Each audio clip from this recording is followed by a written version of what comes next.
Welcome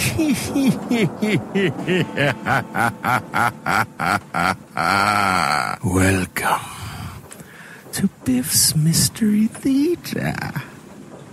I have many tales to tell you. Ghost stories, murder stories, and tales that will make your bones chill.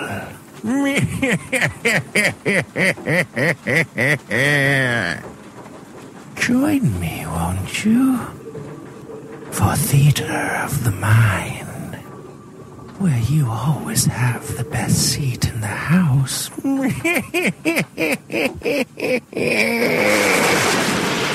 Now close your eyes and turn off the lights. The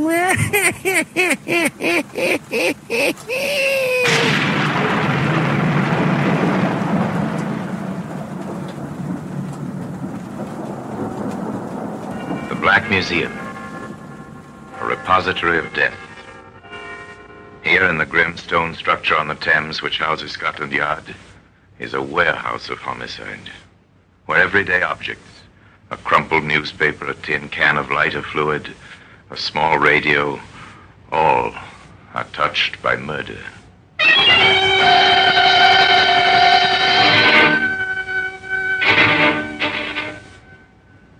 A mandolin string.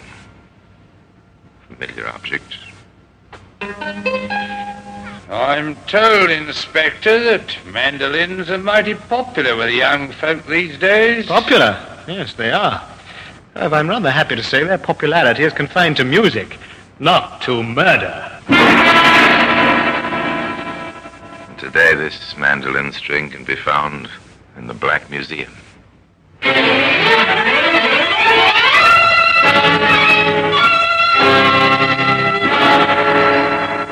From the annals of the Criminal Investigation Department of the London Police, we bring you the dramatic stories of the crimes recorded by the objects in Scotland Yard's Gallery of Death, the Black Museum. In just a moment, you will hear The Black Museum, starring Orson Welles.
Now, The Black Museum, starring Orson Welles.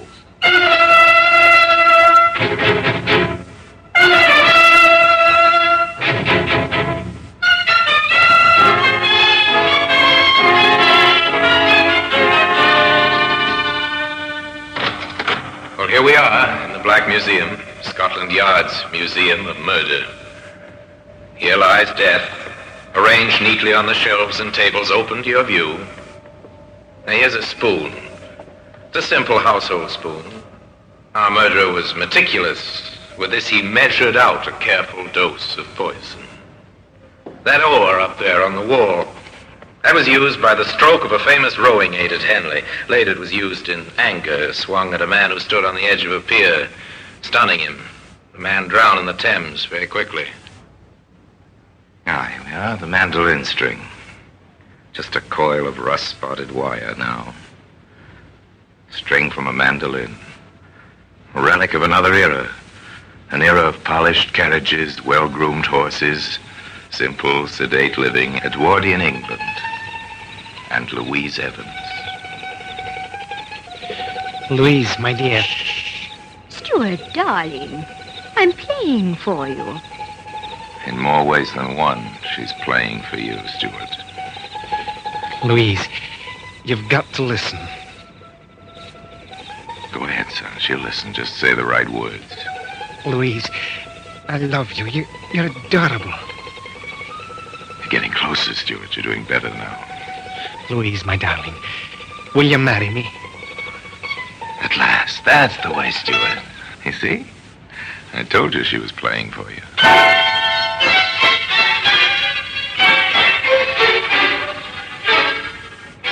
The church organ, not Louise's mandolin, played them up the aisle that June. They were quite happy, quite domestic, particularly on the quiet winter evenings. You're looking very well tonight, Louise. Thank you, dear. Anything of interest in the newspaper, Stuart? No, nothing you'd want to know about. Oh, Stuart, darling, I wonder if you'd mind... Something you want, sweet? Well, Maisie's gone to her room. I hate to disturb her. Let me get it for you, whatever it is. Oh, thank you, dear. It's just that... Yes? Well, you may think it's a little odd, but... Well, I have this funny little desire for a glass of wine. Don't apologize, darling. There's nothing wrong in a glass of wine. Is there any in the pantry? Well, no, dear, that's just it. A trip down to the cellar. Not another word. My pleasure is to serve you, my dear. The husband gets up. He puts his newspaper aside and leaves the room where his pretty young wife sits by the fireside. Walks down the hallway to the cellar entrance, pausing on the way to pick up a candle from the table by the stairs. Lights the candle, opens the little doorway. The candle flickers, casting a fitful yellow light, darkening the shadows where its beams fail to penetrate. Stuart Mason starts down the stairs.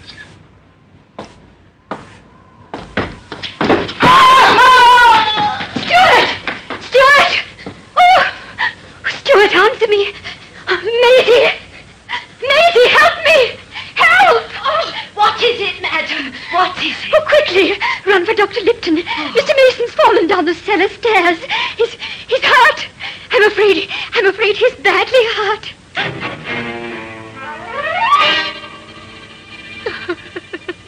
Oh, it must be a terrible shock, Mrs. Mason. I know. If you take a sleeping powder. Oh, no, Doctor. No, it was my fault. My silly wish for a glass of wine. If I hadn't asked him... Oh, Doctor, the least I can do is to face my grief. That's the least I can do for poor Stuart. If you wish, Mrs. Mason, I understand. Death is a terrible thing. When it comes so suddenly to one so young, it is most terrible of all. Yes, it is terrible. A broken neck, falling down the cellar stairs by flickering candlelight on a simple and hardly necessary errand. My dear, as a close friend of both your late husband and yourself, I feel justified in asking you to contain your grief. After all, you're young, and if I may say so, pretty. Nelson, you are sweet. I simply do not know how I would have lived through these long, long months without poor dear Stuart's friends, particularly you. This brings me to a point, my dear. I've meant to discuss it with you. I begin to feel something slightly more than respect for you, Louise. If I may take the liberty... Nelson, watch your words. Look out, Nelson. A pretty blonde widow with wide blue eyes, so delicate and fragile. Watch your step. Oh, my loneliness in this house. At night, the floors creak. They seem to try to speak with me. Maisie does her best, but it's still so... Well, you know. You're lonely too, aren't you? I must confess, Louise, that I am. Now, see here, young lady. We're going to start a new life for you. Oh, Nelson. Some cream for Mrs. Church, Maisie. Yes, madam. Oh, thank you. You know, Louise, this is the nicest idea. Having coffee with our menfolk, I mean. I always hated the idea of the ladies withdrawing while the men had their port alone after dinner. Well, I can't say I mind when our hostess is as lovely a bride as Louise. Hey, Nelson, do you agree, old man? Of course I agree. After all, I married her. How you men do go on. Don't they, Alice? Let them, dear. It's one of their few pleasures. I have another pleasure I want to share with you, Alice. Friend, Yes, Nelson? Louise is absolute talent with the mandolin. Oh, Nelson, please. The mandolin, yes, I seem to remember you played very well, Louise. Oh, do, Louise, please. Well, really, my talent is so small. No, we won't take no for an answer, darling. Here it is. Now, what shall your first selection be? Oh, dear. One of the strings is missing. Oh, missing? Well, I was tuning it yesterday. One of the strings broke, and I didn't get downtown to buy a new one. Oh, I am sorry. Truly, I am. Perhaps next time you're here. Too bad. Really too bad. It would have been so nice. Recently married young lady with a gaily beribboned mandolin in her lap in a lamplit room. It would have been so nice. In fact, as they prepared for sleep, Nelson Carter said just that. Too bad about your mandolin string, dear. It would have been so nice to hear you play tonight. Ooh. What is it, dear? Oh, the sheets are icy. It must be really cold outside. Well, Fred Church said it was. And you are so susceptible to colds. Darling, we've got to have a hot water bottle. Well, ring for Maisie, why don't you? Well, she was exhausted, poor dear. She worked so hard cooking and serving dinner. It seems unfair to disturb her. All right, I'll get it. Do you know where it is? In the kitchen cabinet, dear. Right in front. All right. I'd better take a candle. And use the back stairs, darling. It's shorter that way. Once again, a young man lights his way through a dark house toward a steep stairway by the flickering flame of a candle. Once again, a young man makes his way along a carpeted hallway, starts a hurried descent of wooden stairs.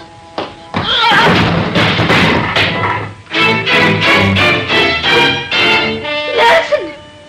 Nelson! What happened?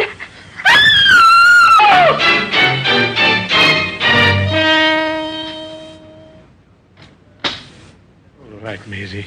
Your mistress will rest now. I gave her a sedative. Oh, poor woman. Oh, poor child. Poor? This will be the second fortune she inherits. Hardly poor. 2 accidents like that. Oh, Doctor, it's like the poor girl was a curse. Aye, it is. Well, things like this happen. As you say, 2 accidents and so much alike. I shall probably recommend that your mistress builds herself a new house with no cellar and all on one floor. Whatever for, sir? No stairs, my girl. No stairs for anyone to fall down and break his neck. Well, I'm on my way. No visitors allowed. No until visitors. tomorrow, Maisie. And no stairs in a new house. Well, perhaps. Certainly for another year at least the mandolin will be silent. I think that may be counted upon. That and the widow's weeds and the tearful glances from wide blue eyes. Of course, there was one item that no one counted on. You sent for me, Inspector? I did, Peck. What do you think of this? Anonymous, sir. Yes. Read it, will you? Inspector Higley, don't file this letter in the waste paper basket. I am not writing it without due thought and consideration. I cannot let you have my name as yet. But think of this. 2 young men of wealth and standing in the community have died via falls downstairs with broken necks as the consequences. Don't you think at least a perfunctory investigation is called for? Don't you think so? And it's signed An Anxious Friend. Yes. Well, Sergeant? Well, someone with an education wrote it. Someone who hints he or she will come forward if we find anything. I cannot let you have my name yet. Yes, I noticed that, sir. Now, Sergeant, wear your best suit tomorrow. You and I are going calling on a young widow in Oxford Street. I understand she plays the mandolin. Rather well, in fact. Rather well. Yes, she played rather well. And a string of that mandolin on which she played can be seen today in the Black Museum. In just a moment, we will continue with The Black Museum, starring Orson Welles.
And now we continue with The Black Museum, starring Orson Welles.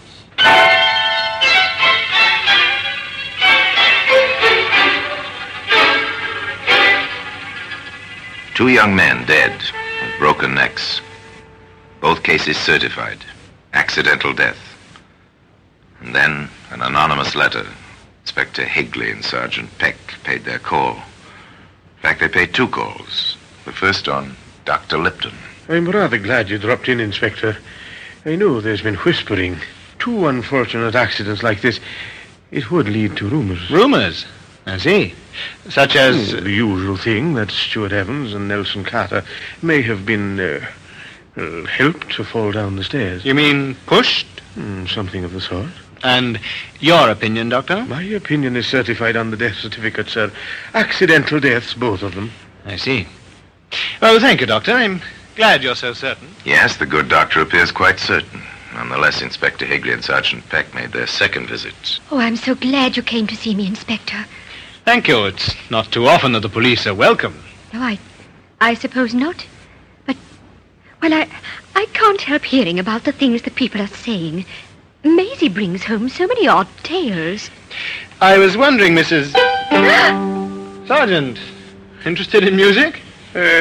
Quite a good-looking instrument, ma'am. I shall never play it again. Oh, why not? Both Nelson and Stuart loved the music. I cannot get over the fact that I took a mean excuse and refused to play the night that Nelson died. Oh? An excuse? Yes. You see, the Churches, Alice and Fred, were here. I see. Nelson was pressing me to play. I refused. Mm-hmm. I used a missing string as an excuse when I had a stock of strings on hand and could have replaced the missing one. I refused Nelson that last pleasure.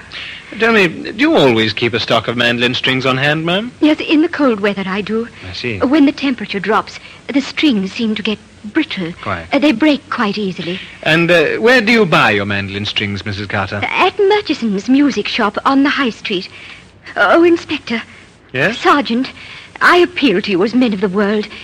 Can't you help me scotch these dreadful things that people are saying? Can you? Would you? Please? The inspector and the sergeant said they'd try, and they did. Their business was facts. One fact turned up immediately upon their contact with Mr. Murchison at the music shop on High Street. He showed me the bill of sale, Inspector. Uh-huh. She bought the strings, sent them made for him with a written order 3 days after this Carter fellow was buried. Interesting. Now, why would a woman who says she had a stock of strings on hand the night her husband died, and says further that she'll never play again, buy mandolin strings shortly after the funeral? An interesting contradiction in dates and actions. A further interesting contradiction came to light some 3 months later. Another of those anonymous letters, Sergeant. Just, she's playing that mandolin again. I seem to remember, Sergeant, that Mrs. Carter told us she'd never touch the instrument again. Such contradictory behavior seemed to indicate another call.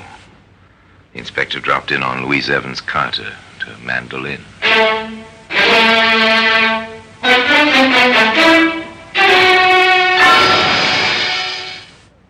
Inspector Higley. How nice. All right, Maisie. Yes, madam. Inspector, my friend Clifford West. How do you do, sir? Inspector, I'm afraid you've caught me in a fib. Is that very bad? A fib? Well, it couldn't be bad. Not from you, Louise. I don't quite follow, Mrs. Carter.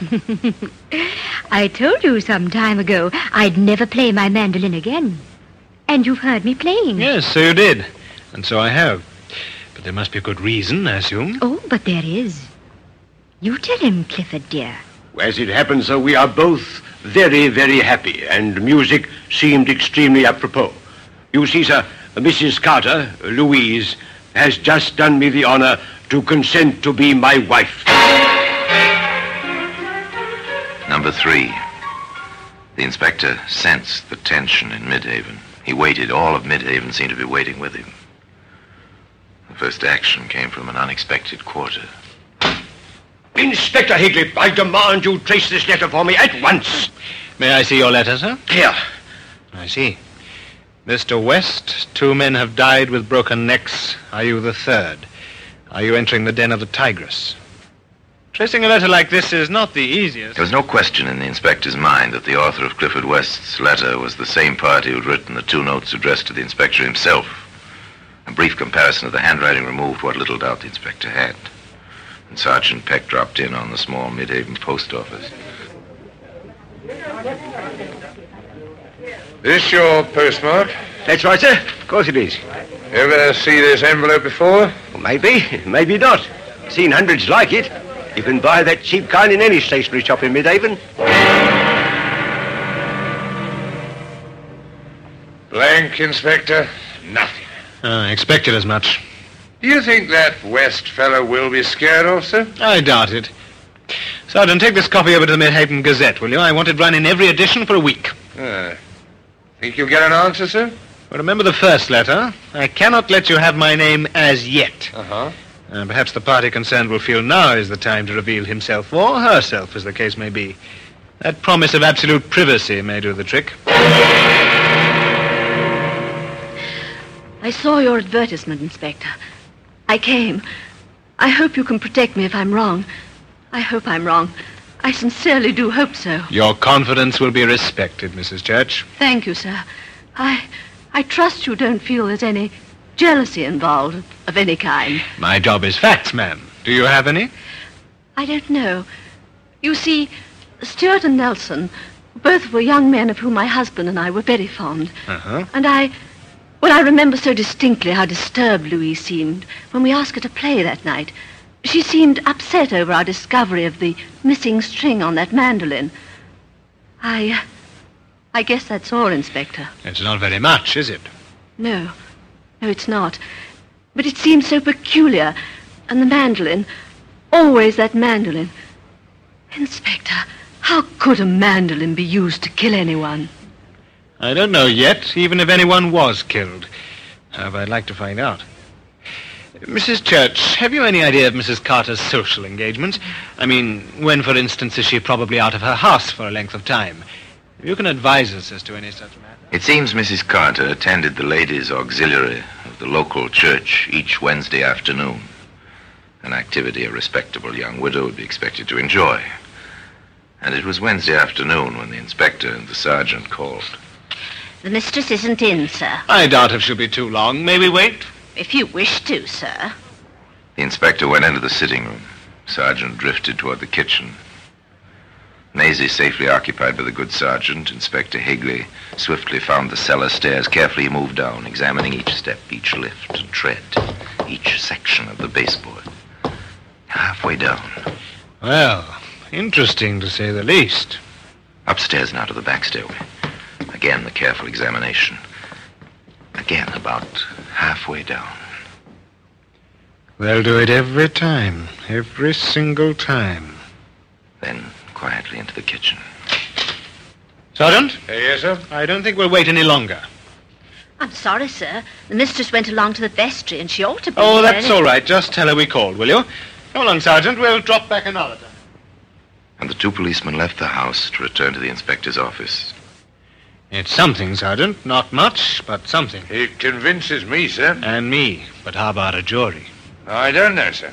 Of course, if we had a bit more, the nails themselves, sir. And then there's the business of buying that stock of mandolin strings. Sergeant, we'll drop in on Mrs. Carter this evening.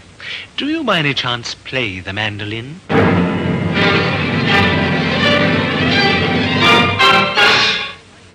It was nice of you to come back so soon, Inspector.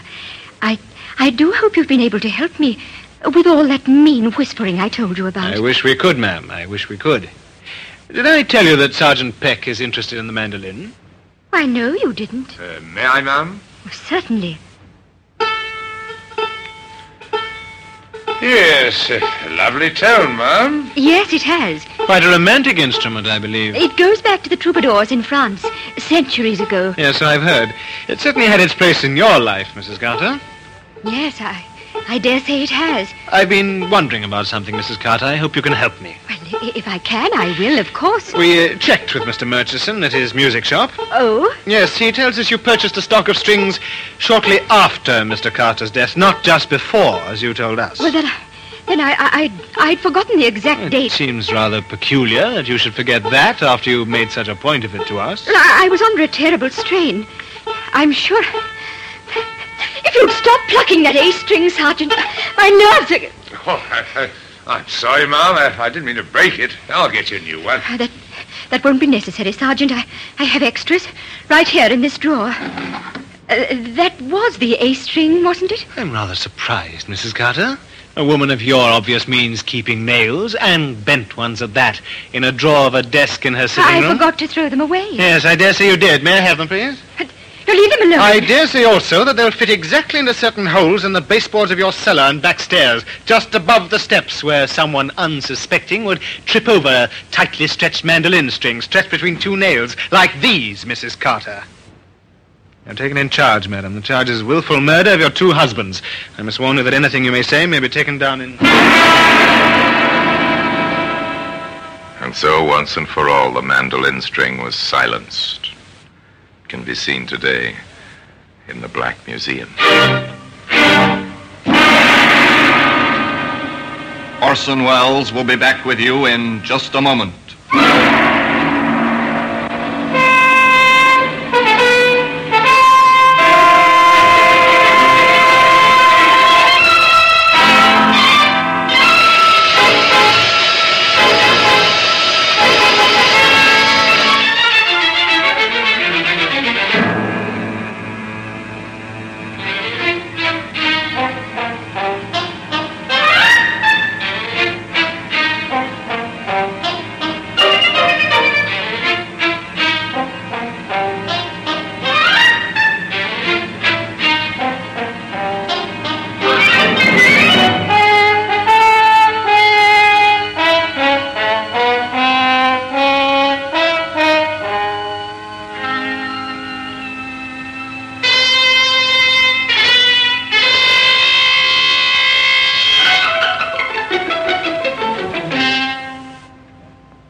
Now here in person is Orson Welles. Louise Evans Mason Carter was tried for murder. The police stated facts and produced evidence.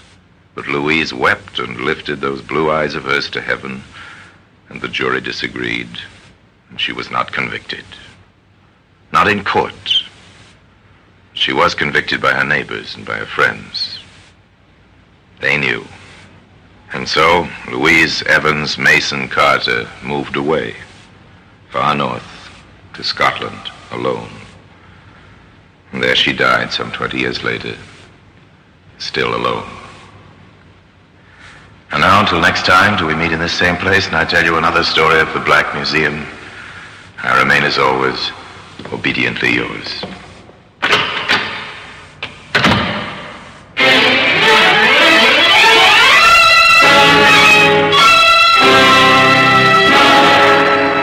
The Black Museum, starring Orson Welles, is presented by arrangement with Metro-Goldwyn-Mayer Radio Attractions. The program is written by Ara Marion, with original music composed and conducted by Sidney Torch. Produced by Harry Allen Towers.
is Orson Welles, speaking from London.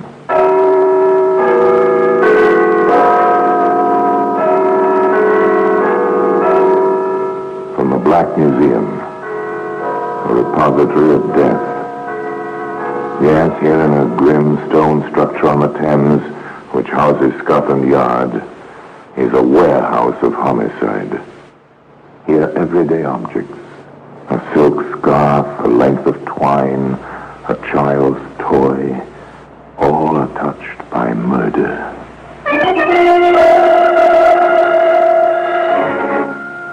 Now, this jar, nothing more than a cheap stained glass container, the type you find in a laboratory. What's in it? A colorless fluid. Water, perhaps? A cleaning spirit? No. Acid was just the thing to decompose a body without leaving any traces. Exactly, Sergeant. You'd better take a sample of it. Very well, Inspector. There's a jar on the shelf here. I'll use that. Today, that jar containing the acid sample can be seen in the Black Museum.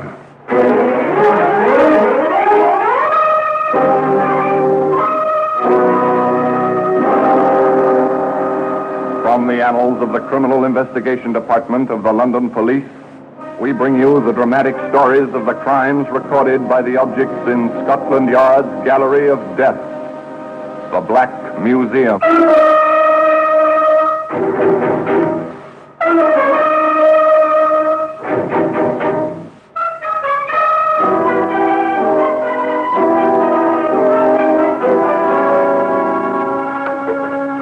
And here we are in the Black Museum, Scotland Yard's Museum of Murder. Here lies death, unseen but ever present, uncatalogued but orderly, enveloping the shadows, papering the walls, carpeting the floor. Death, for display purposes only. And here's a hypodermic syringe. It was once used to inject life-preserving serums and later used to inject poison. And death. Here's an umbrella. Ordinary, everyday umbrella. Ordinary and everyday up to a point, that is. Look closer and you'll see just how sharp that point is. Just how lethal a sword stick can be as a weapon of murder. Now, here we are. Here's the acid jar, sealed and somber looking in its place on the shelf. Once this jar rested on another shelf, a workshop shelf in Crawley. But let's not anticipate. Let's begin our story at its beginning. Not on the shelf of a workshop in Crawley, but in the dining room of a hotel in Kensington. It's dinner time. One corner of the room at a table set for two sits an attractive, fashionably dressed woman. She's joined by another equally as attractive and equally fashionably dressed. Agnes. Oh, Rennie. I'd almost given you up for lost. Sorry if I kept you waiting, my dear. But just as I was leaving my room, I ran into Mr. Hart. He's such a lovely man. I simply couldn't resist stopping to have a few words with him. Mr. Hart? The nice-looking one I pointed out to you at lunchtime. Oh, yes, of course. He really is the sweetest thing. And so friendly. I thought he looked rather intriguing. You must introduce us. I will, my dear. And sooner than you think. I've asked him to join us when he comes down. You don't mind, I hope. Oh, on the contrary. I'm so glad. I know you'll like him. Isn't that him coming in now? So it is. Over here, Mr. Hart. Forgive me for keeping you so long, Mrs. Regan. I had a little bother with my necktie. Oh, please don't apologize. I only just arrived this minute myself. Oh, I'd like you to meet a very dear friend of mine, Mrs. Lansbury. Agnes, Mr. Hart. How do you do, Mr. Hart? Delighted, Mrs. Lansbury.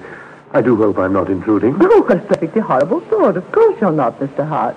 Do sit down. You're very kind. What a thorough gentleman he was. And so amusing. So very, very amusing. Oh, Mr. Hart, I do declare, it's a long time since I've laughed so much or enjoyed a meal so much. Oh, save the latter compliments to the hotel cook, Mrs. Regan. And now I really must ask that you excuse me. So soon? You won't take coffee with us? Much as I'd like to, Mrs. Regan, I'm afraid not. I have some rather pressing business to attend to this evening. Business that won't wait, even for coffee. Some other time, perhaps? Oh, we'll hold you to that, you know. Oh, please do, Mrs. Lansbury. Please do. The two ladies, who were both widows, chatted on till late that evening, discussing the numerous virtues and charms of their newfound acquaintance, a topic that was continued the following morning at breakfast and then again at lunch. Will he be dining with us this evening? I'll ask him when he comes in. Don't forget. As if I could, my dear. The amiable Mr. Hart proved only too ready to accept a second dinner invitation and a third. He appeared to enjoy the two ladies' company as much as they did his. But it was upon Mrs. Regan that he centered most of his attention. I thought of taking a stroll in the country this afternoon, Mrs. Regan. You wouldn't care to join me, I suppose? Why, I'd love to, Mr. Hart. I simply adore the country. Fine. We'll start out straight after lunch. The country stroll agreed with Mrs. Regan, as proved by the healthy flush in her cheeks that evening as she sat down to dinner with Mrs. Lansbury. You're looking very radiant tonight, my dear. Oh, am I? Your afternoon jaunt with Mr. Hart appears to have brought about a most desirable effect. It was rather refreshing. He's not coming down this evening? He has another business engagement. Oh. What exactly is his business, my dear? Well, I'm not sure. He never really discussed it with me. Pity. Oh, by the way, I'm off to town to do some shopping tomorrow afternoon. I thought we might go together. Oh, I'm sorry, dear. But I'm afraid I've made other arrangements. Oh? Yes. I promised to meet Mr. Hart. We're going to Crawley for the afternoon. Oh, how nice for you. You don't mind? Oh, no, of course not. We can leave our trip to town to next week sometime. It makes no difference to me. No, it made no difference to Agnes Lansbury. But to Renee Ashcroft Regan, it made a great deal of difference. The difference between life and death.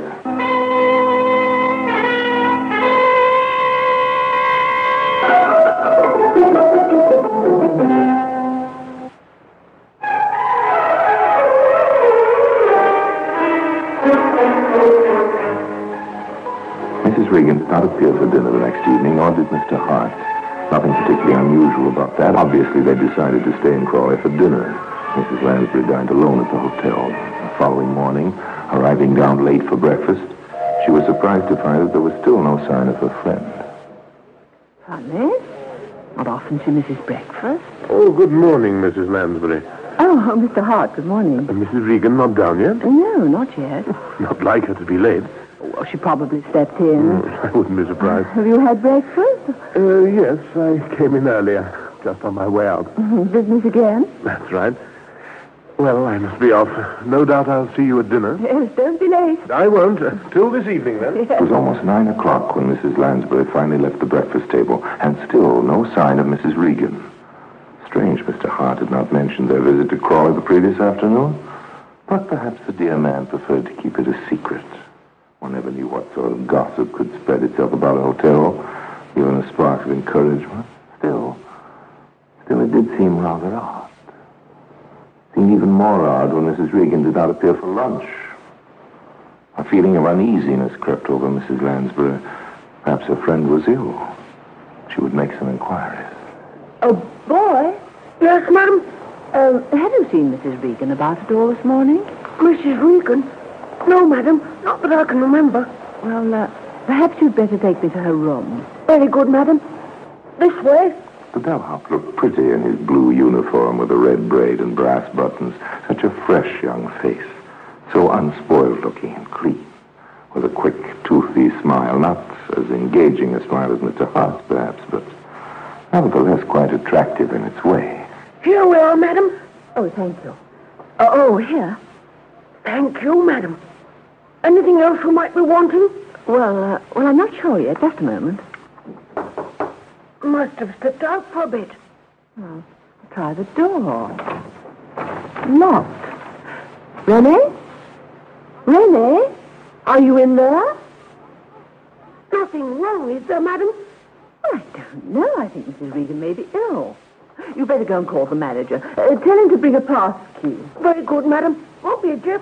The hotel manager arrived in due course, asked a few rather pointless questions, fiddled with his large key ring, and finally opened the door to Mrs. Regan's room. It was empty. It looks as though your flowers were groundless, Mrs. Lansbury. She must have gone into town for the day. But that still doesn't explain why she didn't come down to breakfast this morning. Oh, perhaps she didn't feel like it. Still, I'll have a word with the room-maid. She may have noticed something when she came in to tidy up. The room-maid was duly summoned and questioned.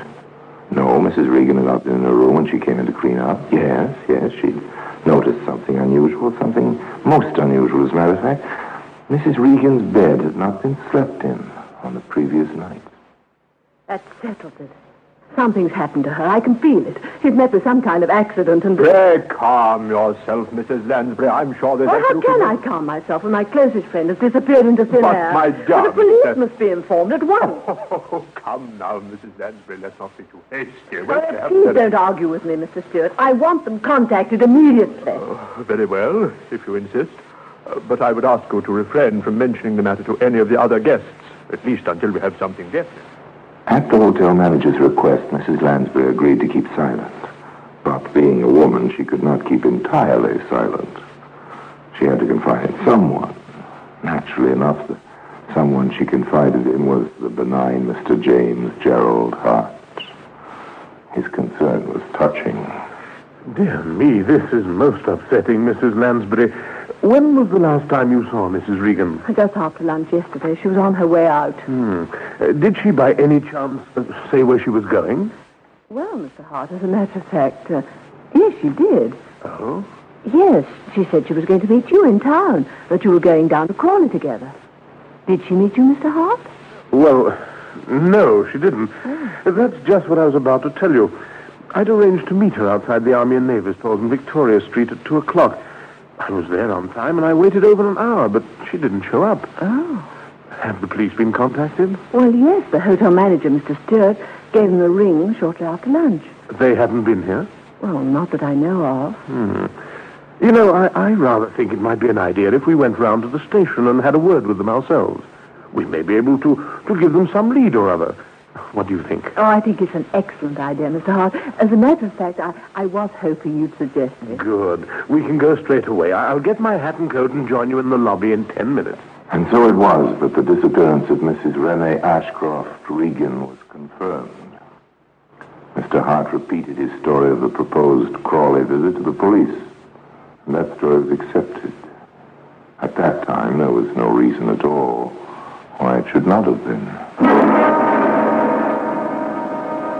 Well, today evidence to the contrary can be seen in the Black Museum.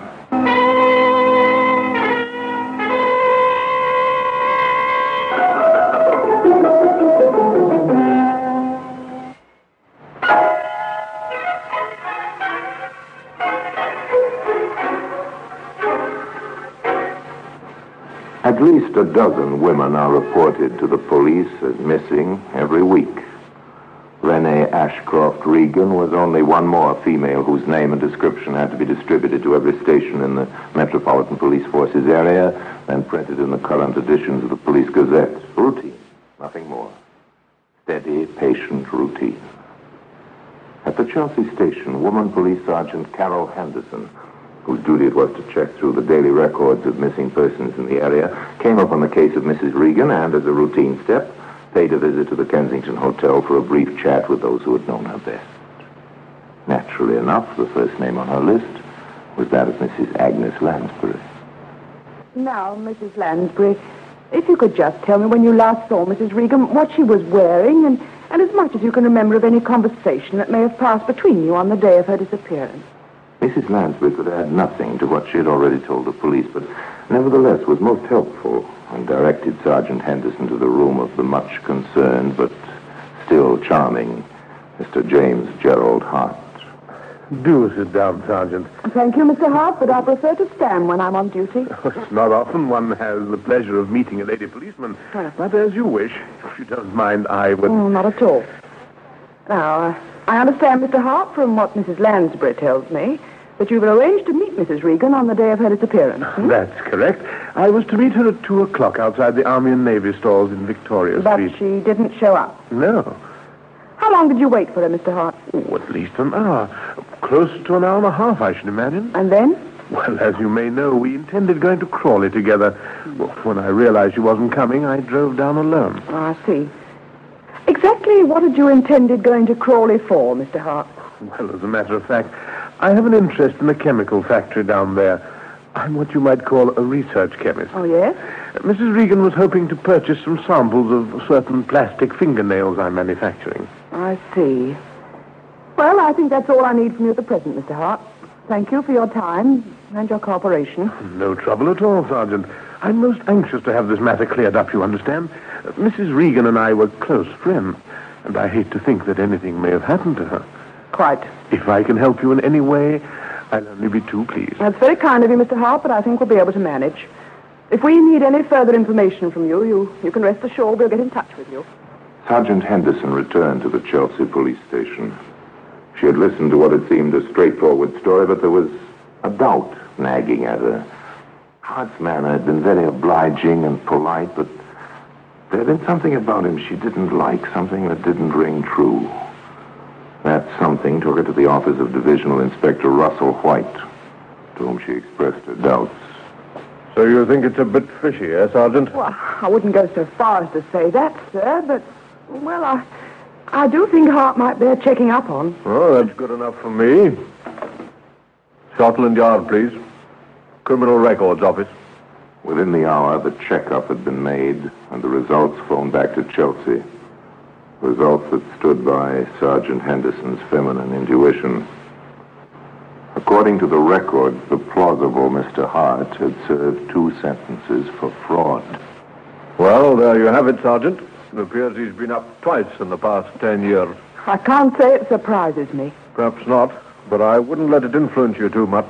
Just because a man has a record, it doesn't say he knows anything about Mrs. Regan's disappearance. That's true. I think at this stage, the best thing we can do is to forget about Hart for a while and concentrate on Mrs. Regan herself. Give the newspapers a full description of her and the clothes she was last seen wearing. The usual thing. All right, I'll get onto it straight away. Thus did the story of Mrs. Renee Ashcroft Regan's disappearance receive its first coverage in the London newspapers. A close-up photograph, and underneath it, a full description of the missing woman as she was last seen by Mrs. Lansbury prior to her leaving the hotel for her proposed meeting with James Hart. Oh, that should bring results, Sergeant. Let's hope so, Inspector. The jewelry's the thing. Mrs. Lansbury's quite sure she was wearing it when she left the hotel. She was most emphatic about it. Good. Every jeweler and hock store proprietor in London's been alerted. If a legitimate sale is attempted, we'll hear of it. 2 days passed. No information was received by the police. Then, on the 3rd day, word came through that a Persian lamb coat very similar to the one worn by Mrs. Regan at the time of her disappearance had been found in a cleaner's shop near Crawley. It was later identified by Agnes Lansbury and then brought to the Chelsea police station for analysis. Laboratory tests, however, failed to uncover any further leads. Nothing more, Inspector? I'm afraid not. Pity it went through the wash before it was noticed. Yes. Still, I suppose we shouldn't complain. At least we know now, without a shadow of doubt, that something has happened to Mrs. Regan. And also that it happened somewhere in the vicinity of Crawley, which is where she was supposed to have been going with Hart. A further 2 days passed. Then came the information that Inspector White had been waiting for. A report was received that jewelry fitting the description issued by the police and newspapers had been offered for sale to the proprietor of the second-hand store in Horsham. It was also identified by Mrs. Lansbury as belonging to the missing Mrs. Regan. Proprietor, Sally Jacobs, was questioned by Inspector White. Just how long have you been holding this jewelry, Mr. Jacobs? 1 week tomorrow. Party brought it in just after lunch. Well, that fits. And this party gave his name as Jones, you say? Well, here's the ticket. John Jones. You couldn't give us a description of him, I don't suppose?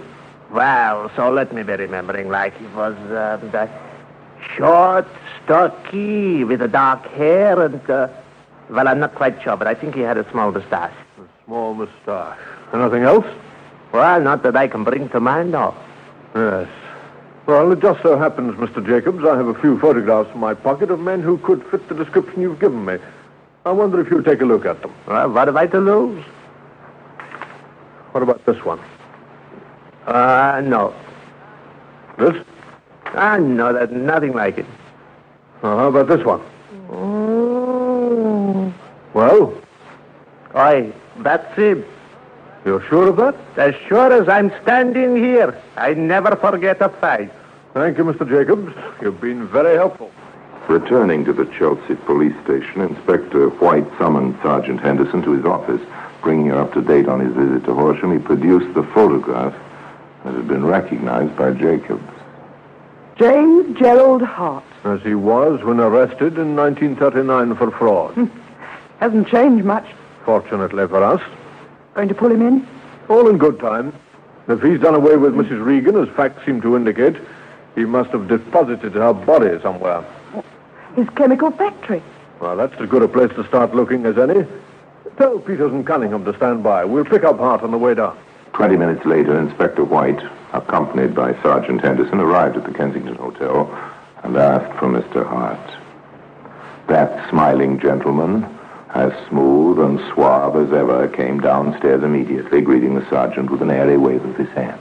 Good afternoon, Sergeant. I was hoping you'd call again. Oh? Yes. I've been rather anxious to hear what progress has been made in the search for Mrs. Regan. Perhaps you better ask Inspector White here that question. He's taken over the handling of the case. Oh? How do you do, Inspector? Mr. Hart. Before I answer your questions, Mr. Hart, I've a few I'd like you to answer for me. By all means, fire away. Sergeant Henderson tells me that you have an interest in a certain chemical factory at Crawley. That's correct. And that you arranged to take Mrs. Regan there on the afternoon of her disappearance. Yes. We'd rather like to look over this factory if it can be managed. Just routine, you understand? Of course. Any time, Inspector. Will tomorrow morning suit you? Hardly, Mr. Hart. It'll have to be this afternoon. Well, I'm not sure that would be convenient, Inspector. You see, I have a business appointment in Chelsea at 3, and then I'm afraid your business appointment will have to wait, Mr. Hart. But, Inspector... Let's be on our way, shall we? I've a car waiting outside. For a fleeting second, the ever-present smile almost faded from the lips of James Hart.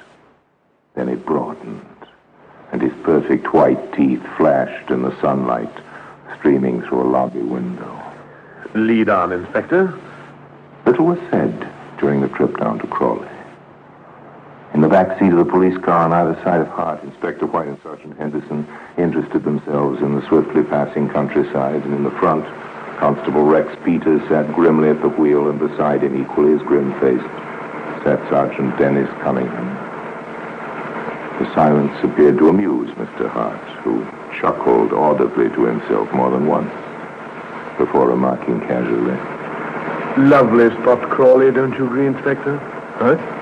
Oh, yes, indeed. I've often thought how very pleasant it would be to live down here. Oh, next turning to the right, Constable. A few minutes later, the police car came to a standstill outside the Hart Chemical Factory, which proved to be little more than a glorified workshop fitted up as a laboratory. Hart remained in the car under the watchful eyes of Peters and Cunningham while the inspector and Sergeant Henderson entered the wooden building. Well, plenty of experimental equipment lying about. Nothing much else as far as I can see. Well. Certainly no corpus delicti. Hold on. What's in those drums over there? Looks like some kind of oil. Yes. Oil be hanged. It's acid. Drums of acid in a laboratory. Nothing very odd about that, unless that acid happens to contain the undissolved remains of a human body. Acid. Just the thing to decompose a corpse without leaving any trace. Exactly, Sergeant. But in this case, I think it may have left traces. Look, floating on the surface. Looks like a piece of bone. With particles of flesh still clinging to it. You'd better take a sample of the acid itself. Siphon it out. Very well, Inspector. There's a jar on the shelf here. I'll use that.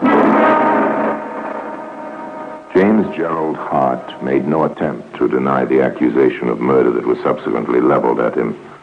On the contrary, knowing the game was up, he admitted his guilt freely, stating that he had first shot Mrs. Regan, and deprived her of her clothing and jewelry, then deposited her body in the drum of acid, a sample of which today occupies this position of honor in the Black Museum.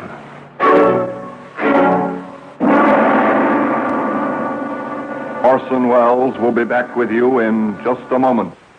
The defense, brilliantly conceived, was, of course, insanity. To strengthen this plea, Hart cheerfully claimed to have done away with no fewer than 9 other victims in a similar fashion to that in which he had disposed of Mrs. Regan. Whether or not this claim was justified will probably never be known. But it's an established fact that at the time of his trial, 5 of those he named as his victims had been missing from their homes for months. They have not been found to this day. However, justified or not, his plea was rejected and he was found guilty of murder in the first degree. His subsequent execution relieved the world of a murder student who set up in practice before taking his diploma. But James Gerald Hart was by no means an accomplished killer. The trail he left behind him bears out that fact. Rather could he be described as a dabbler in the art of dealing death, who dabbled just once too often. And now, until we meet next time in the same place, I tell you another story about the Black Museum. I remain, as always, obediently yours.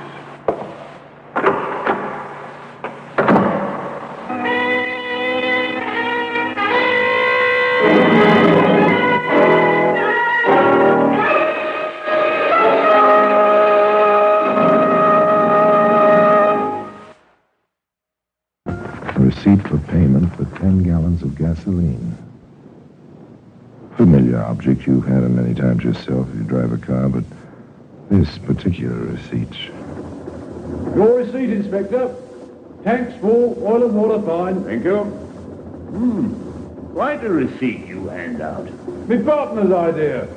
He likes it. Look at this, Sergeant.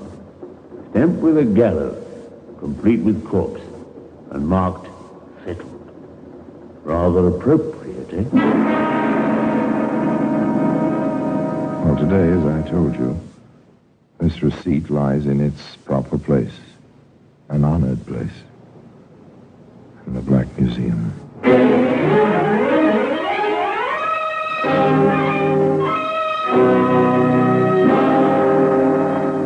From the annals of the Criminal Investigation Department of the London Police, we bring you the dramatic stories of the crimes recorded by the objects in Scotland Yard's Gallery of Death, the Black Museum.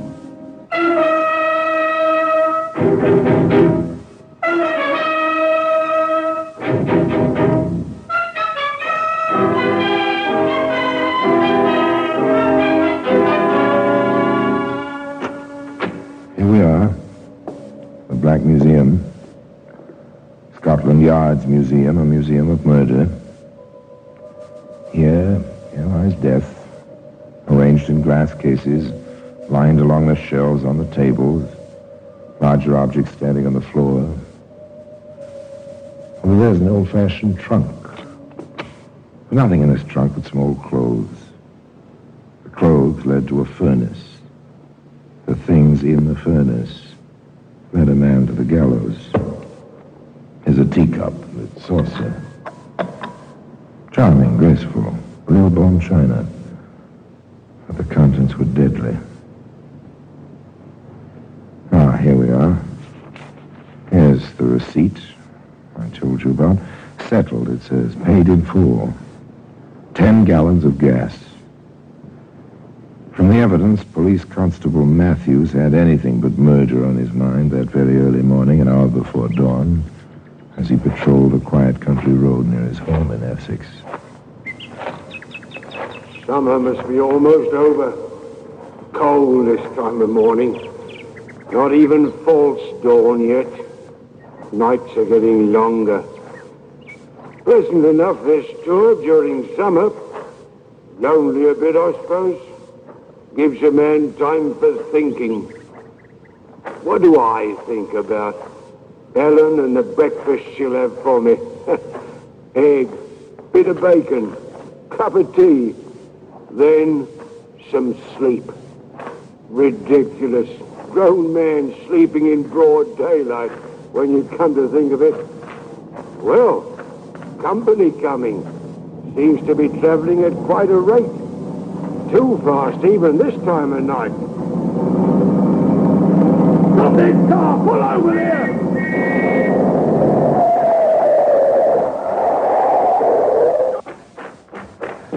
I know that car. Never saw him drive like that before. Well, I must say, sir, you're going rather fast. Oh, what's the idea, Constable? I'm in a hurry. Yes. So it seems. Let me see your license. I know how to drive. Where do you come from? Longridge Garage. It's a long way from here. Called out on an emergency. I said I'm in a hurry to get back now. And this car is yours? Oh, it's mine. Oh, another of you. In the back seat. Can't you keep that flashlight out of my eyes? What's the number of this car? See for yourself. It's on the plate. I know the number. Do you? What is this, an investigation? If you want it that way.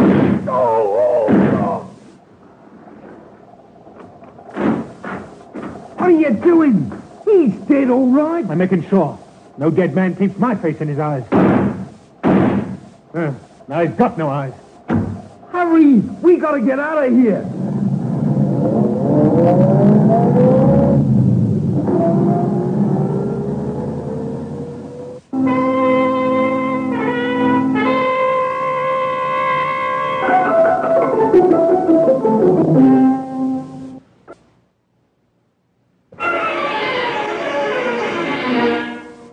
In the ditch where he'd fallen, bloody face turned skyward. Policeman Constable Matthews didn't see the dawn. Later that morning, another man trudged along that Essex road, mail sack on shoulder, busy with his own thoughts, until... Good. It's Matthews. Or what's left of him. Oh, what a rotten way to die. Here, I'll have to get help. Help was very soon in coming. First the local police, then the wires to London hummed with the word. Can you leave the body where it is? I expect so, Inspector. He won't worry about it, poor fellow. Very well. I'll be down from the yard as soon as I can get a car. Inspector Manson and Sergeant Wright left Scotland Yard, careening out of the gates on two wheels, and roared out of London and into Essex. They set a record reaching the scene of the crime. The two policemen, quiet in their plain clothes, asked the local constable to move the crowd of curious well back from the body. And the team from the yard went to work. A rotten killing, Inspector. Bad as I've seen. 4 bullets where one would have been enough. It looks like a cop hater, Inspector. Turn cop killer. Lift the head a moment. Right, sir. Oh, here they are. 2 slugs. 45. Went right through it. Oh, he never had a chance. The angle of the cheek wound, sir. From below and to the side. Back seat of the car he stopped. Tire marks, Inspector? Right here. In the shoulder of the road. And deep enough for casts. Still holding his pencil.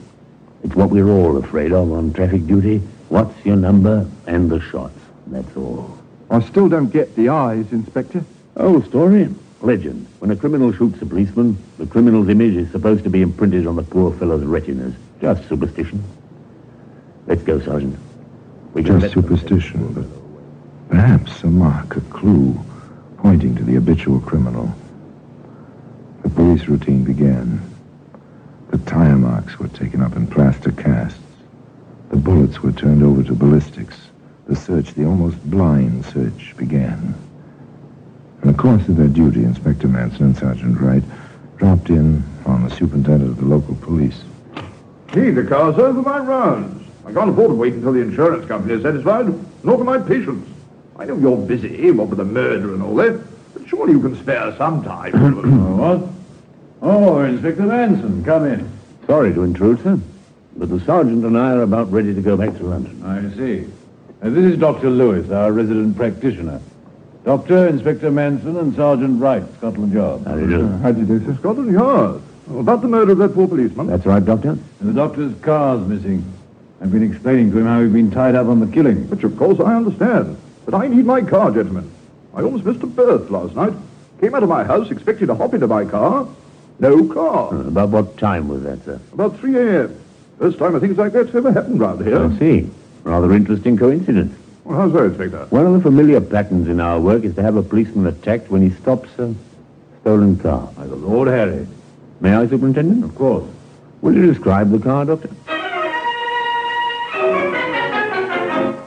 Within minutes, Sergeant Wright was on the telephone. All station alarm. Dark blue Morris sedan, number TW8529. Registered in the name of Dr. Robert... Within 6 hours, it had been abandoned in a London suburb. Dr. Lewis was taken for the automobile ride of his life. Sirens screaming, tires squealing.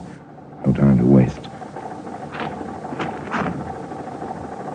This your car, Doctor? It certainly is. Give it a going over, Sergeant. Yes, sir. Let's have a look inside, Doctor. Splashes on the outside of the door. Could be blood.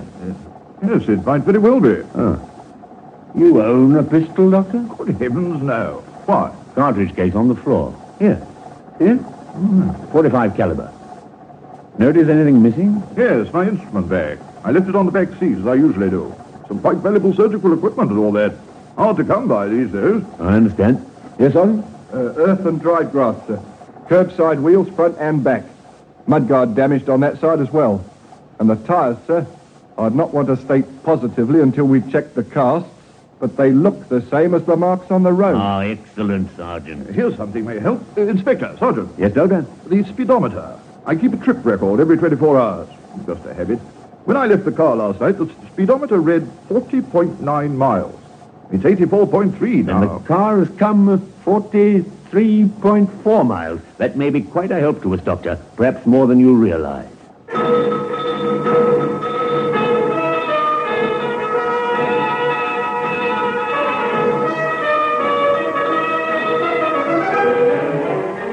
The first point which came to mind as the inspector and the sergeant drove back to Scotland Yard. 43 miles. Took a lot of back roads. Whoever it was must be known. No fingerprints in the car either. Then next, as the car turned into the yard... He must know Essex rather well. An angle worth working on. A little while later, with a pile of dossiers on his desk, the inspector said... What do you think of this one, Sergeant? Thomas Green, also known as Greenie Thomas and Ted Grenville. Convicted 1920, possession of firearms. Convicted fraud and forgery. Convicted car theft. So, known as operator garage in Eastwood, Essex. Alters stolen cars. Knows Essex, doesn't he? He's a possibility, sir. Habitual. Fits the rest of the characteristics. Shall we have Mr. Green in, Sergeant? Yes, sir. Operator, hue and cry message to all stations. Photo for posting will follow shortly. Wanted for questioning, Tom Green, also known as Greenie So Thomas. far, so good. Maybe they were on the right track. Maybe not. The alarm went out. Out to every station house and crossroads in England. Every policeman from the south coast to the border of Scotland was alerted for Mr. Thomas Green, also known as Greenie Thomas, and so forth. Result? Nothing. No, not a sign. Not a trace. Here's something, Sergeant. Police in Lancashire picked up a fellow answering Green's description. He confessed to a burglary to prove he wasn't in Essex the night Matthews was shot. I imagine they know we don't like cop killers. No, they don't like cop killers. But they still had no trace of the suspect. None at all. For 7 long weeks.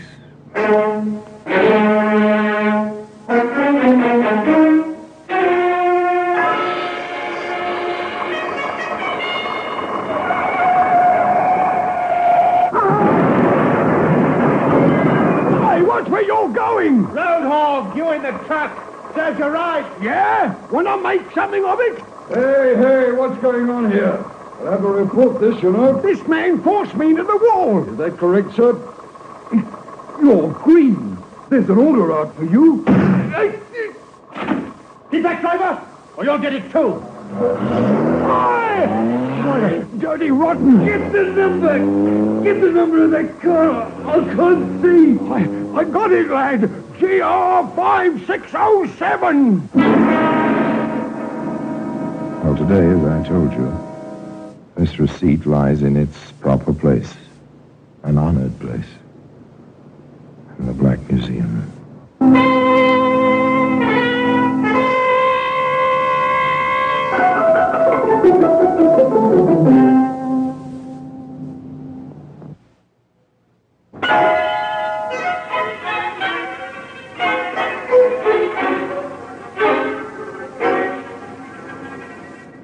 Another policeman shot, luckily not fatally. Another car number obtained. Immediate check, yes. A stolen car. A Vauxhall this time. Several times thereafter, in the course of 10 days, that number appeared on the Scotland Yard teletype. Armed robbery. Cinema cashier. Lone thief seen leaving area in car number GR5607. That's Green, all right. He's broken cover with a vengeance. There it is again, Sergeant. Same number. This time he held up a railway station. He's made another stop, sir. This time a bank messenger. Same car, same number, GR5607. Inspector Manson here. Sergeant Wright, sir. Report from Sheffield. They've got the Vauxhall Green was using. He sold it to a used car dealer. Man suspected of being a fence. Meet me at the gate, Sergeant. We are going to Sheffield.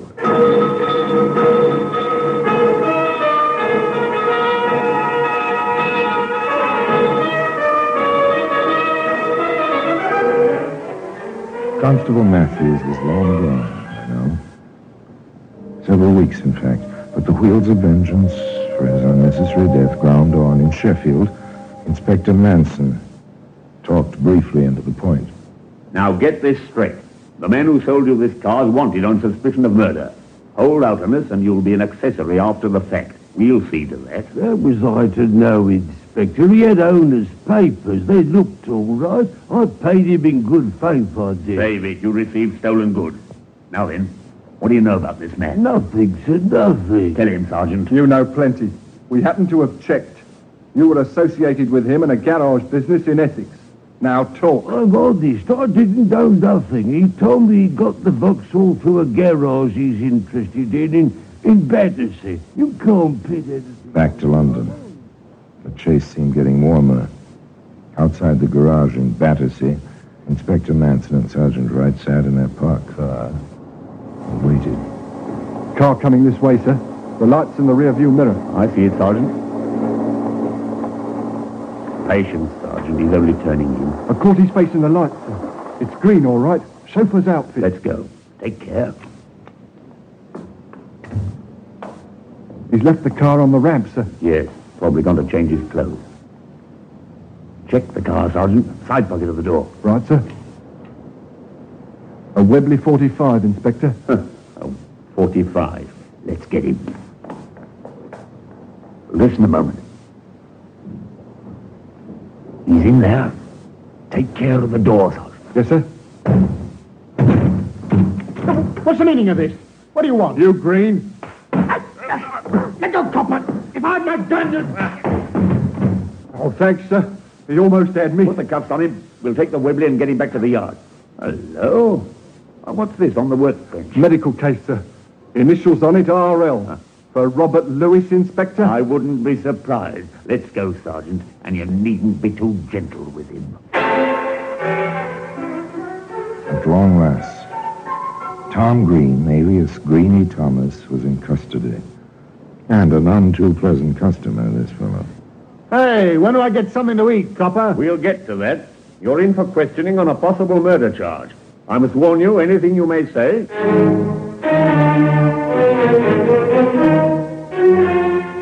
Where were you on the night of October 26th last? I was in London with my girl. What's more, she'll swear to it.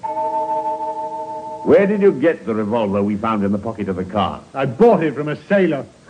Never got his name or number. We found another Webley in the doctor's case, Green. Where did you get that? I ain't talking. The first one's been certified as the gun that killed Constable Matthews. That's the gun you said you bought from the sailor in September. What? Oh, then I got it mixed up. Yeah, I must have bought the gun in the case from the sailor, and the one you say killed the copper I picked up in November. So what? You got plenty of cops, haven't you, Inspector?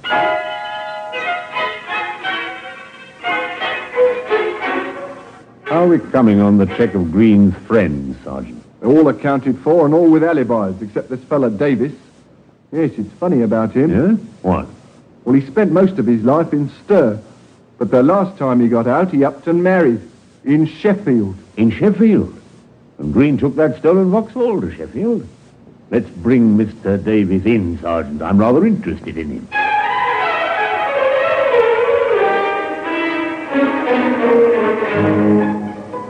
Once again, the two police officers drove their car in the direction of Sheffield. Along the road, they stopped at a service station.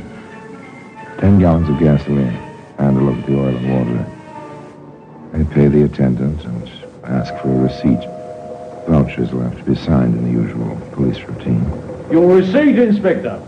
Tanks full, oil and water fine. Thank you. Quite a receipt you hand out. My partner's idea. He likes it. Look at this, Sergeant. Stamped with a gallows, complete with corpse. And marked settled. Rather appropriate, eh? It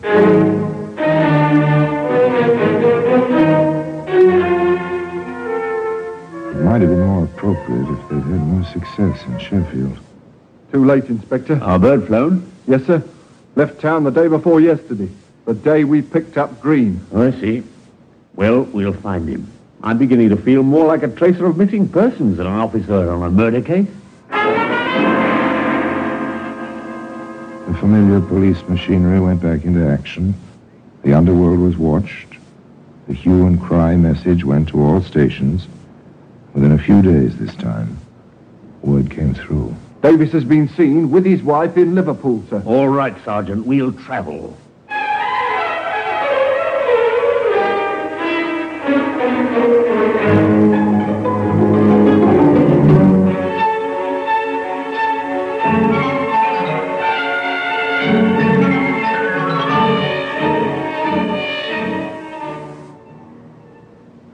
In Liverpool, they found the hideout well watched. Davis wasn't there. His wife was at home. The place was a down-at-the-heels lodging house, disreputable, filthy. Inspector Manson made a decision. We'll wait for him outside, Sergeant. I found that most men will put up a much harder struggle when their women are present. So they waited. Waited in the dark, shabby street. Far off, they could hear the foghorns of the ships in Liverpool's busy roadstead. Eerie noise they make, isn't it? I don't mind it. Seems, well, friendly. It depends, sir. Hey, someone just passed the 2nd Street lamp. Down that way, sir.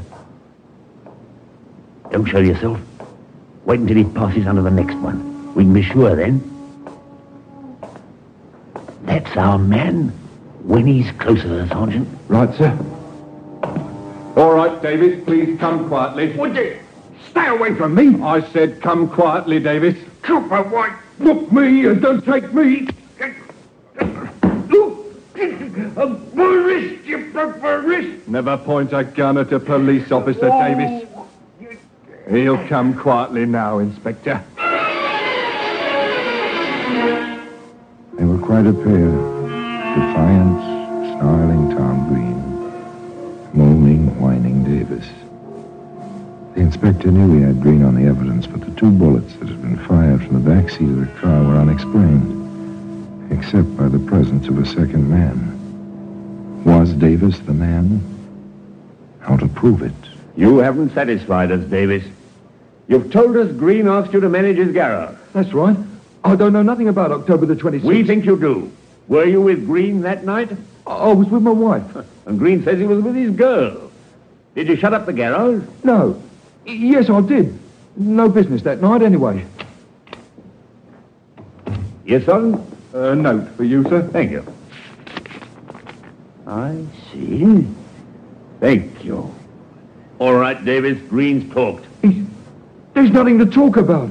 He says you pulled the trigger. He says he was already in gear, and Ridgway was going to let you go when you fired from the back seat. The cop had his foot on the running board. I never did a thing. Nice timing, Sergeant. I think you'd better talk, Davis. You're foraged in any case. Speak up, man. All right. Yeah. Sure, I was with Green that night. We picked a car to swipe down there in that Essex village. A doctor's car. We had to work fast. A dog started barking. We pushed the thing from in front of the house and got in. Greenie was driving. We'd have been fine, but that dumb cop had to stop us. He knew the car. Thought it was the doctor. But I didn't kill nobody. It was Greenie. All the way it was Greenie. I never killed nobody. Nobody. I tell you, I didn't kill nobody. Nobody. All finished, Davis? Would you like to see the note Sergeant Wright handed me? No, I don't want to look. A receipt, Davis, for 10 gallons of petrol, stamped with a gallows and marked settled. And today, as I told you, that receipt can be found in a place of special honor in the Black Museum.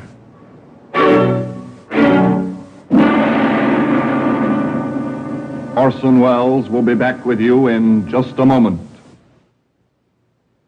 There was no doubt, of course. From the angle of the wounds in Constable Matthews' face, it was clear that at least 2 bullets had been fired from the back seat of the stolen car. Davis's counsel tried to pin the blame on Green. Green's counsel tried to place it all on Davis. The jury found both men guilty, and both were sentenced to hang. Green tried to cheat the gallows, hiding a razor blade in his cell and cutting his wrists one night. But the guards discovered this in time, and the trap fell twice one morning. So the case of Constable Matthews was marked settled. And now, until next time, till we meet again in the same place, and I tell you another story of the Black Museum, I remain, as always, obediently yours.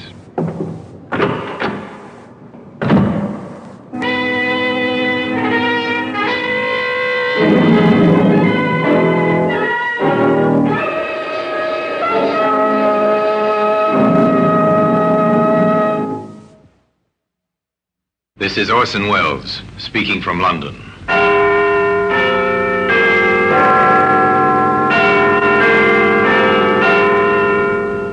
Here in the grim stone structure on the Thames, which houses Scotland Yard, is a warehouse full of souvenirs, where everyday objects, a skipping rope, a glass, an iron, a stepladder, all are touched by murder.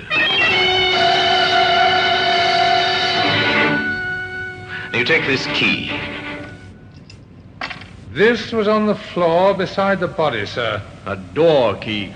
The kind that fits only one lock. But whose? Perhaps the murderer's, sir. Today, this key can be seen in the Black Museum.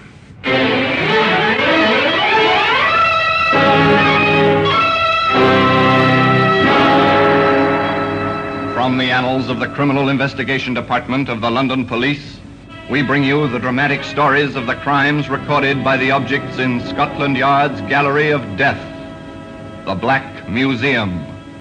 In just a moment, you will hear The Black Museum, starring Orson Welles.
Now, The Black Museum, starring Orson Welles.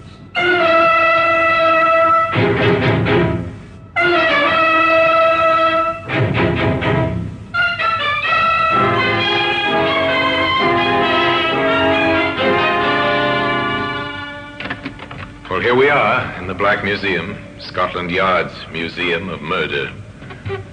Here lies death, arranged neatly on the shelves and tables open to your view. Now here's a spoon. It's a simple household spoon. Our murderer was meticulous. With this, he measured out a careful dose of poison. That oar up there on the wall, that was used by the stroke of a famous rowing aid at Henley. Later it was used in anger, swung at a man who stood on the edge of a pier, stunning him. The man drowned in the Thames very quickly. Ah, here we are. Here's the key. An ordinary key. The kind used to open most of the front doors in London. Once this key was in the pocket of a man who was waiting for another in his room at the Kingsley Arms Hotel in Surrey. Regan? Oh, I'm sorry. Excuse me, sir. I'll just turn the bed down. Certainly.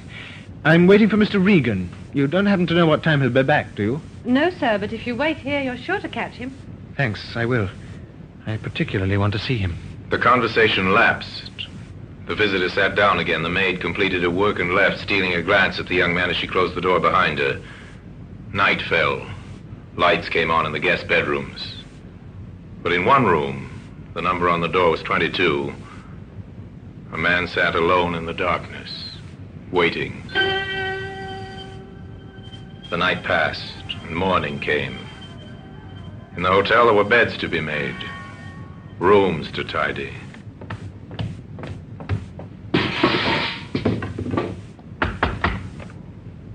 No answer from room 22. The maid was pleased her work could be accomplished without interruption. She was thinking of this as she opened the door. Stepped in. The bed was unused, turned down just as she'd left it. Sunlight was flooding through the two windows, and on the floor, a man lay dead.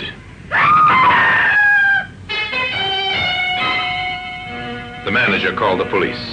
The police requested the assistance of Scotland Yard, and Inspector Sidney Russell and Detective Sergeant Hobbs were sent down to Surrey.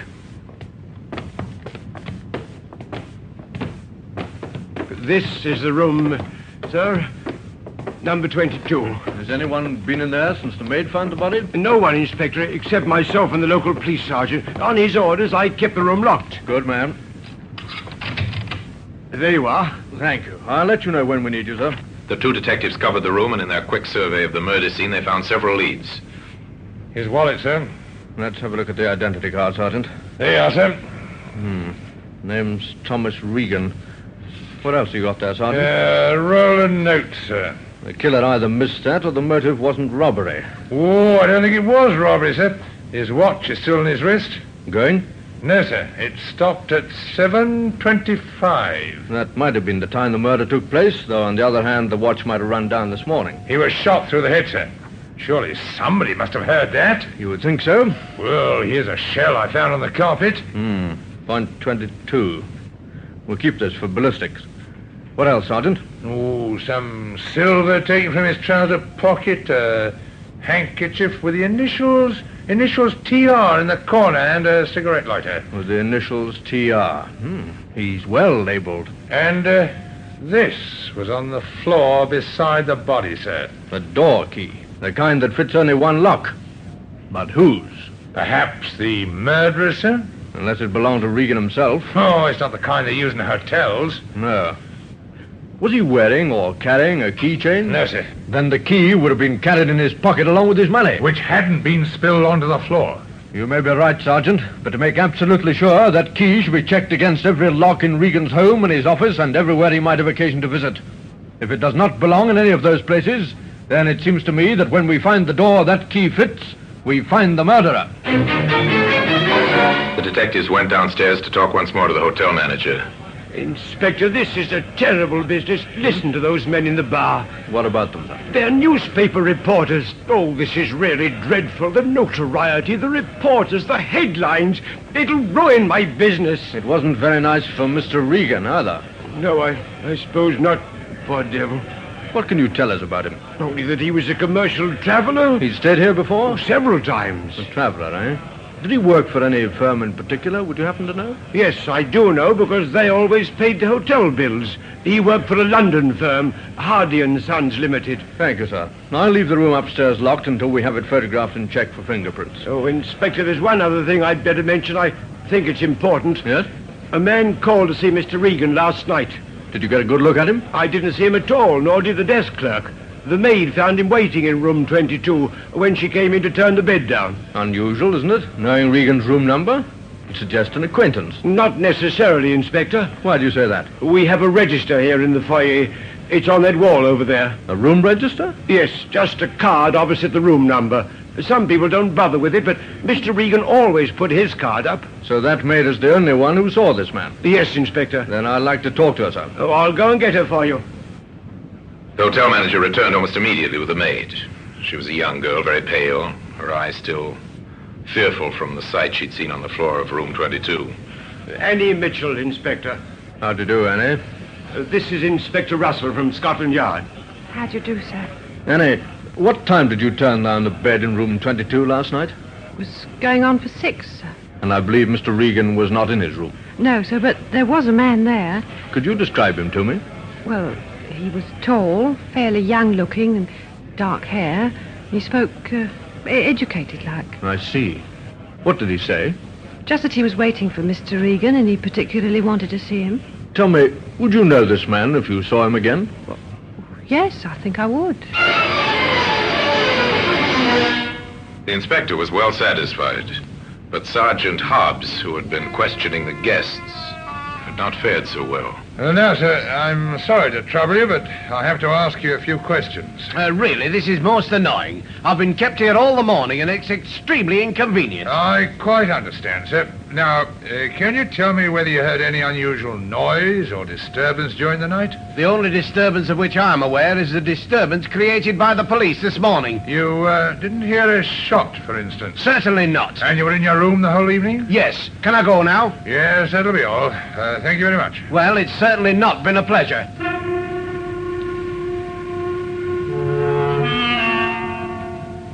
It seems nobody heard a shot last night, sir. Nobody at all? Not a single guest, even those occupying adjoining rooms. That's funny. Anyway, I'm leaving you in charge here. The police surgeon will be arriving to carry out a post-mortem. All right, sir. Are you going back to London? Yes, I think the case winds up there. The next move is to London to check that key against every lock in Mr. Regan's home and his office just to see if it fits. I'm very sorry to bother you, ma'am, but I'd like to go right over the house, if you don't mind, trying the locks, and if there are any cases or cupboards, etc., that I might miss, I'd be very pleased if you'd point them out to me.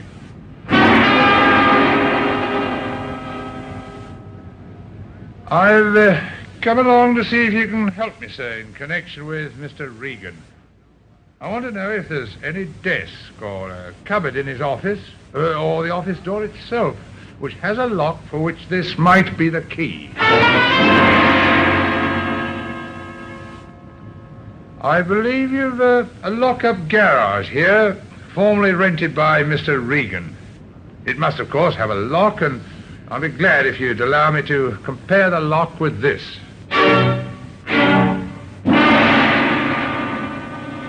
No, sir. I've checked every conceivable place connected with Regan, and the answer's the same everywhere.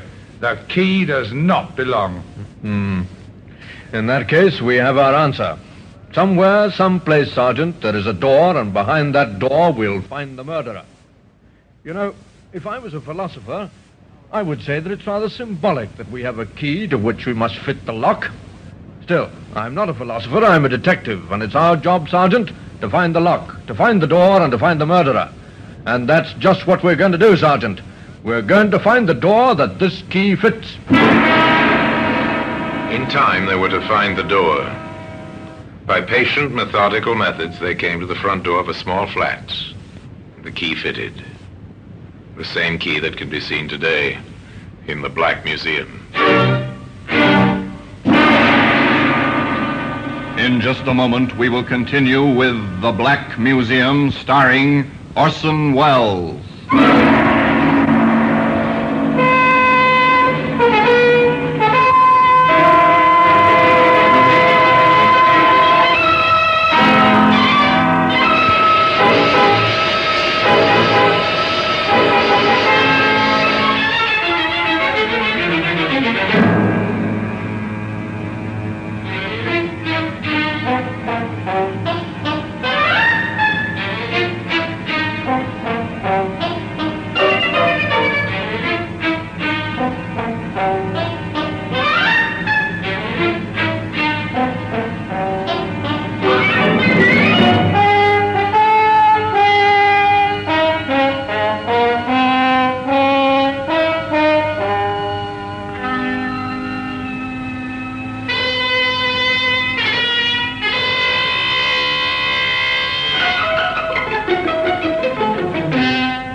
And now we continue with The Black Museum, starring Orson Welles.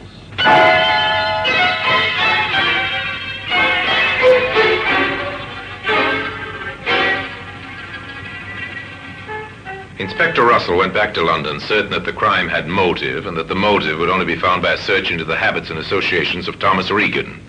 His first call was to the offices of Hardy and Sons, Limited, where he was speedily ushered into the presence of the reigning Mr. Hardy.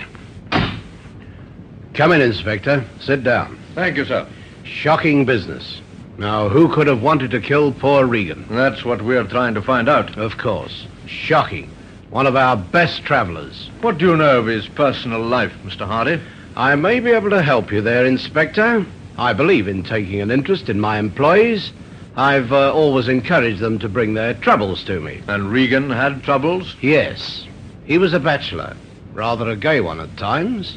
I suspect he was having trouble over a woman. Yes?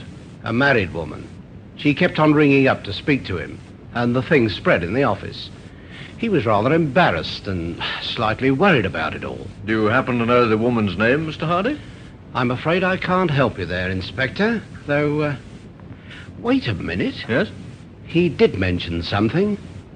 That's right. I've got it now. He didn't want to tell me her name. That's a pity. But in admitting she was married, he did tell me that her husband was a doctor on hospital duty. A doctor? Yes, and one other thing I recollect. He mentioned her first name. It was Lyndall. And I have information that the man we want to interview is young. That suggests a hospital intern. Yes, with a wife named Lyndall. Not very much to go on, Inspector. It might be quite a help. He never told you, I suppose, whether it was a London hospital or not? He never said so, but I'm quite sure it would be. At least the wife lives in London. What makes you think that? Well, the number of telephone calls that woman made to Regan. Nobody could afford that many trunk line calls. So they began in London, St. Bartholomew's Hospital. An intern or a young doctor whose wife's name is Lyndall. The registrars of the big hospitals consulted their records, made special inquiries. St. Thomas's, Westminster, Guy's. Each one of them returned to shake his head. There are several hundred hospitals in the London area. Big general hospitals, small private nursing homes, special hospitals, children's hospitals, maternity, infectious, orthopedic hospitals. At the first 42, they drew a blank. Then, at the London Royal Hospital at last. A young intern whose wife's name's Lyndall. That's a funny one, Inspector. It's all the information we have, Doctor. It's useless to ask, I suppose, whether you might have this man on your staff. But we do have him. What? Well, at any rate, one of our interns has a wife named Lyndall, Dr. Bowen. Dr. Felix Bowen.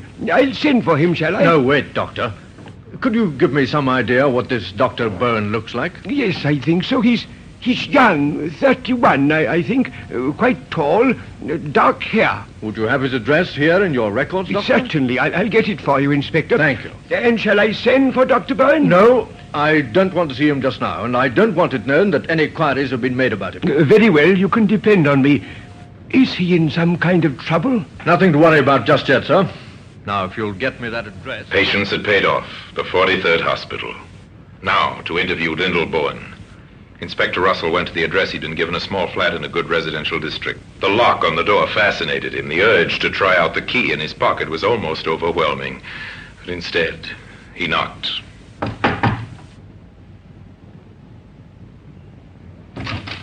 Mrs. Byrne? Yes? I'm Inspector Russell from Scotland Yard. Scotland Yard? May I come in? Yes, of course. Thank you. She was young, an attractive woman, but her eyes were frightened. Mrs. Byrne, when did you last see Thomas Regan? Regan? Thomas Regan? I think you know who I mean. But I don't, Inspector. I'm very sorry. Not at all, ma'am. Perhaps I'm mistaken. Well, of course, I've read about him in the papers. That is, if it's the same, Mr. Regan. It is the same. Mrs. Byrne, with your permission, I'd like to conduct a small experiment. Experiment? I don't understand, Inspector. It's quite simple. This key.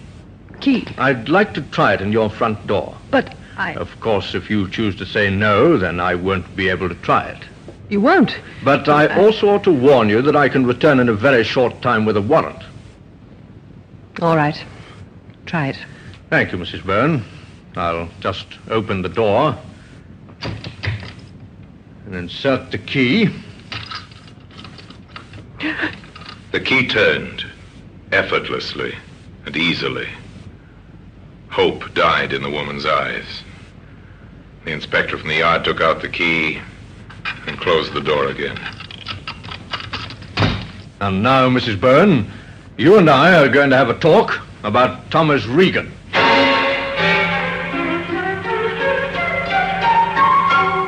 That afternoon, several significant events took place. A gun was found beneath a pile of medical books. It was taken to Scotland Yard to the ballistics expert there. The gun checks, sir. That's a murder weapon, right enough. Little wonder nobody heard the shot in the hotel. It's fitted with a silencer. A silencer. Evidence of premeditation. Late that afternoon, the record of its purchase was uncovered. The second significant event. The gun was bought at a shop in the Soho district, sir.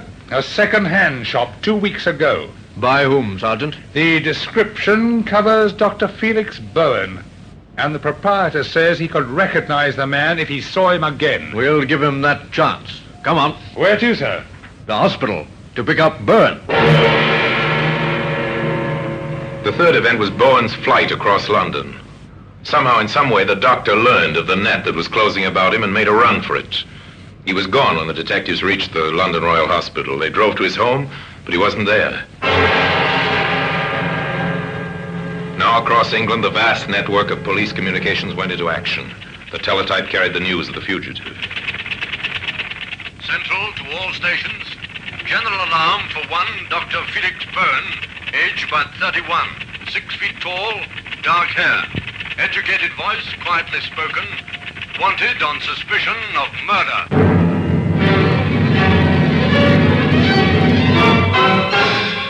The search was on. In 1,000 stations, vigilant eyes searched for Bowen. On the streets, on trains and buses, in restaurants and hotels. Within 24 hours, he was picked up. I really must insist. This is a terrible mistake. I really don't know what this is about. I'm sure you've got nothing to worry about, sir. Just answer a few questions, that's all. Well, of course, I'm perfectly prepared to cooperate with the law, but I must insist on an explanation at once. Yes, of course, sir. You see, unfortunately, your appearance coincides with the description of a man wanted by the police. It's just a routine matter, sir. If you'll give me some proof of your identity, we can clear the matter up in a few minutes. But I explained to the constable it's no longer compulsory to carry an identity card. Yes, I know that, sir, but before we release you, we must have proof of your identity. Yes, but how can I? You see, sir, we must be sure you're not the wanted man. But I've told you already. Now, Mr. Bowen. Yes? Yes, Dr. Bowen.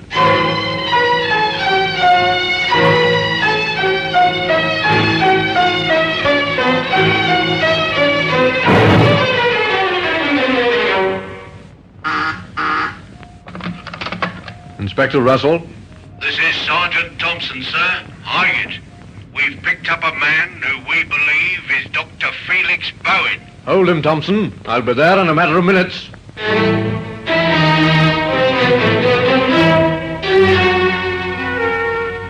It was Bowen, right enough. But if Inspector Russell hoped for an easy confession, he was disappointed. The doctor was defiant and tight-lipped. I know nothing, I tell you, nothing whatever. This whole thing is an outrage. I must remind you, sir, that your wife has made certain admissions. My wife? What has she told you? That she and Regan were having a love affair. That you found out. And the day before last, you went down to Surrey to see Regan. You returned late that night. Did I?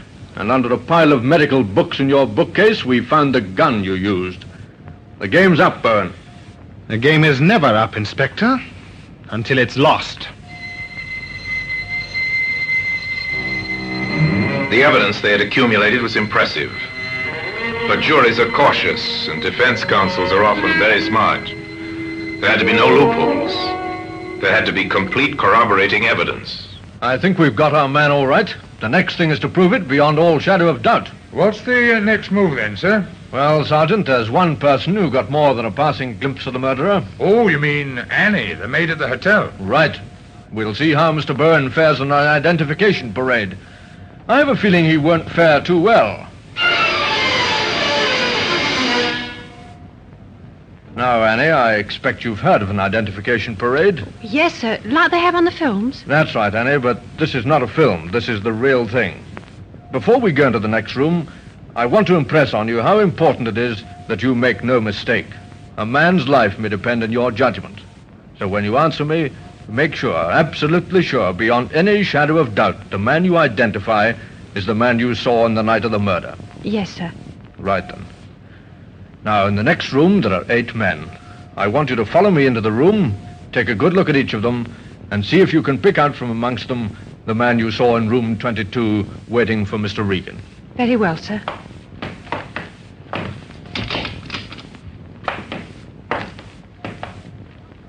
It's not the first gentleman. Nor the second. But this is the man, sir. That's a lie. Yes, and that's his voice. I'd know it anywhere. This is the man, Inspector.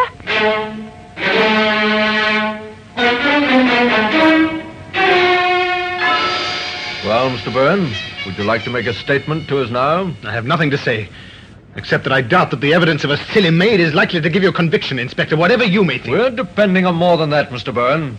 There are other witnesses, including a silent witness, a door key. That was careless of you, Mr. Byrne. Very careless indeed.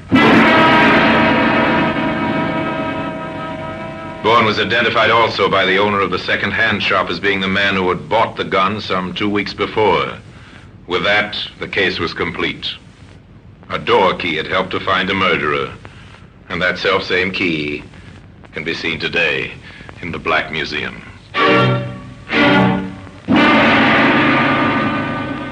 Orson Welles will be back with you in just a moment.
Now here in person is Orson Welles. Bowen killed the man who had stolen the affections of his wife.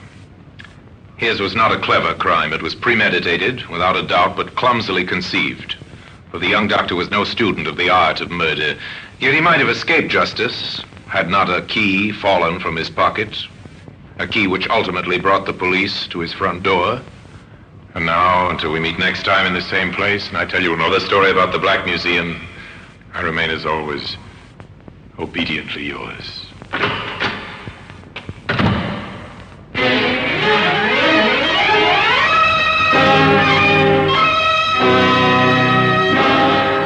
Black Museum, starring Orson Welles, is presented by arrangement with Metro-Goldwyn-Mayer Radio Attractions.